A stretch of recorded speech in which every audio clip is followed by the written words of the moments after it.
Welcome to inspire ইয়োরসেলফের আরও একটি রান্নার পর্বে আপনাদের সকলকে আরও একবার স্বাগত জানাই। আজকে আপনাদের সাথে শেয়ার করে নেব দুর্দান্ত স্বাদের নিরামিষ একদম উপোসের দিনে খাওয়ার উপযুক্ত একটি রেসিপি, ডালিয়া আর মুগ ডালের খিচুড়ি রেসিপিটা খেতে ভীষণ ভালো হয় এবং তৈরি করাও ভীষণ ঝটপট হয়ে যায়। তাহলে আজকের রেসিপিটা শুরু করা যাক।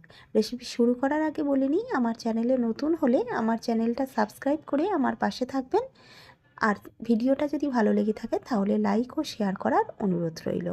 তাহলে শুরু করা যাক ভিডিওটা। নিয়েছি 1 বাটি পরিমাণে ডালিয়া। রেগুলার দোকানে যে ডালিয়া কিনতে পাওয়া যায় সেই ডালিয়াটাই এক্ষেত্রে আমি ব্যবহার করেছি। আর সম পরিমাণে নিয়েছি মুগ ডাল। মুগ ডালটাও রেগুলার মুগ ডাল আমি এক্ষেত্রে ব্যবহার করেছি, কোনোরূপ ভাজা মুগ ডাল নয়, নর্মাল কাঁচা মুগ ডালই এক্ষেত্রে ব্যবহার করেছি। এগুলোকে এক সাইডে রেখে দিলাম, একটু ধুয়ে ভিজিয়ে রাখলাম।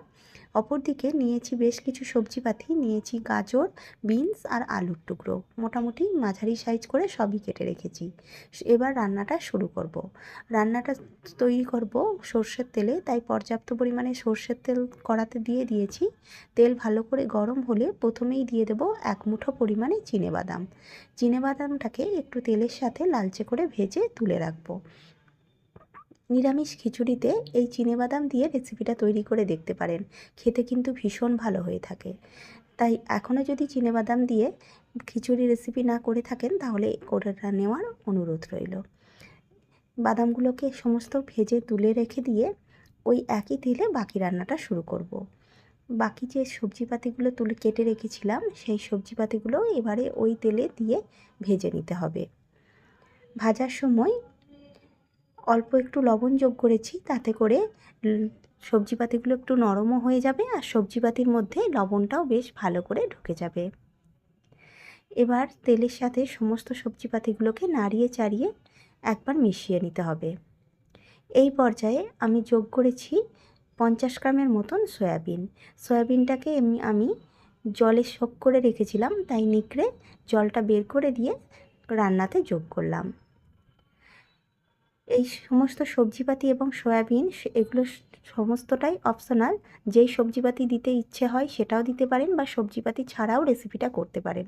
তবে সবজিপাতি দিয়ে রেসিপিটা করলে রেসিপিটা খেতে অনেক বেশি ভালো হয়ে থাকে।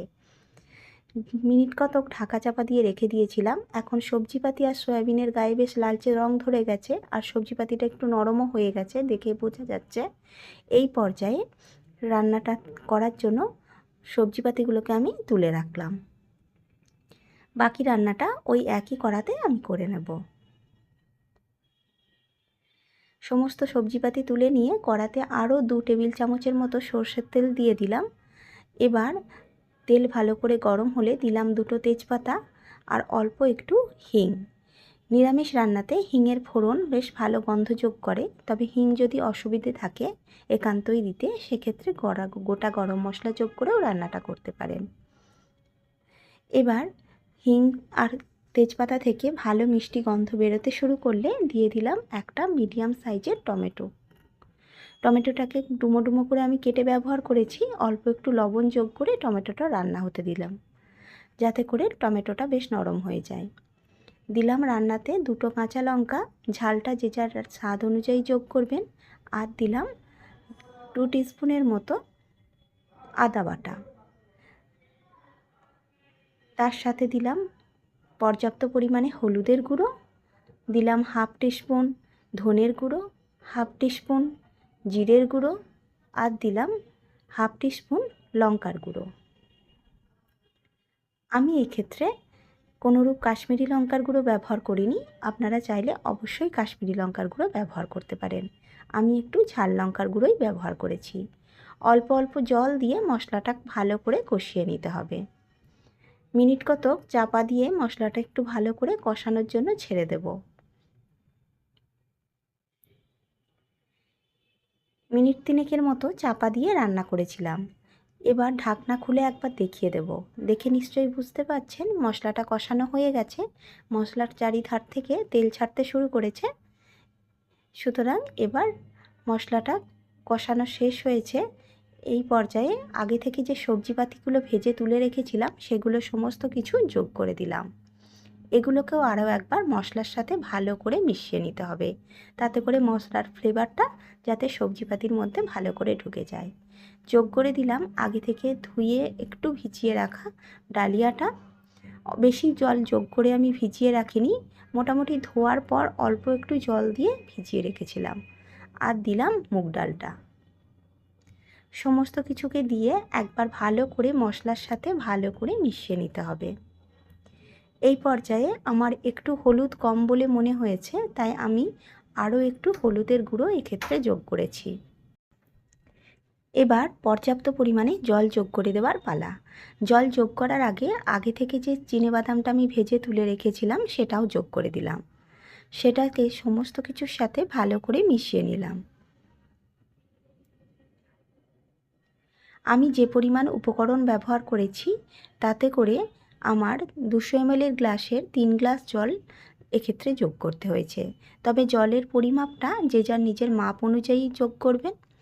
আমি যে পরিমাণ জল যোগ করেছিলাম তাতে করে জল জলে ভাব খিচুড়িটার মধ্যে একেবারেই ছিল না, আর খিচুড়িটা একদম সুসিদ্ধ হয়েছিল। সমস্ত জল যোগ করে দিয়ে দিলাম স্বাদ অনুযায়ী লবণ। উপোসের দিনের অনেকেই সাদা রেগুলার লবণ ব্যবহারের পরিবর্তে সন্ধক লবণ ব্যবহার করে থাকেন, সেটা অবশ্যই করতে পারেন। ঢাকা চাপা দিয়ে ফুটতে দিলাম মিনিট 15-20 মতো। গ্যাসের ফ্লেমটা এই পর্যায়ে আমি রেখেছিলাম একদম মিডিয়াম ফ্লেমে। 20 মিনিট পর আমি একবার দেখিয়ে দিচ্ছি, একদম সুসিদ্ধ হয়ে গেছে ডাল আর ডালিয়া সমস্ত কিছুই। এই পর্যায়ে গ্যাসের ফ্লেম বন্ধ করে দিলাম 1 চামচ ঘি, আর দেব অল্প একটু চিনি। যেহেতু নিরামিষ রান্না, নিরামিষ খিচুড়িতে একটু মিষ্টি মিষ্টি হলে খেতে ভালো লাগে, তাই চিনিটা যোগ করলাম। তবে অসুবিধে থাকলে নাও যোগ করতে পারেন। সমস্ত কিছুকে মিশিয়ে নিয়ে সার্ভ করেছি আমার পছন্দের পটল ভাজা আর আলু ভাজার সাথে। যে কোনো ধরনের ভাজা বা সাইড ডিশের সাথে রেসিপিটা খাওয়া যায়, এমনকি শুধু শুধুও রেসিপিটা খেতে ভীষণ ভালো হয়ে থাকে। আজকের রেসিপি যদি আপনাদের ভালো লেগে থাকে তাহলে ভিডিওটা ছেড়ে যাওয়ার আগে ভিডিওটাতে একটা লাইক করবেন, পারলে বন্ধুদের সাথে পরিবারের লোকজনদের সাথে অনেক ভিডিওটা শেয়ার করবেন। আমার চ্যানেল এখনও না সাবস্ক্রাইব করে থাকলে সাবস্ক্রাইব করে নেওয়ার অনুরোধ রইল। দেখা হবে খুব তাড়াতাড়ি অন্য কোনো একটা ভিডিওর সাথে। ততক্ষণের জন্য সকলে ভালো থাকবেন। ধন্যবাদ।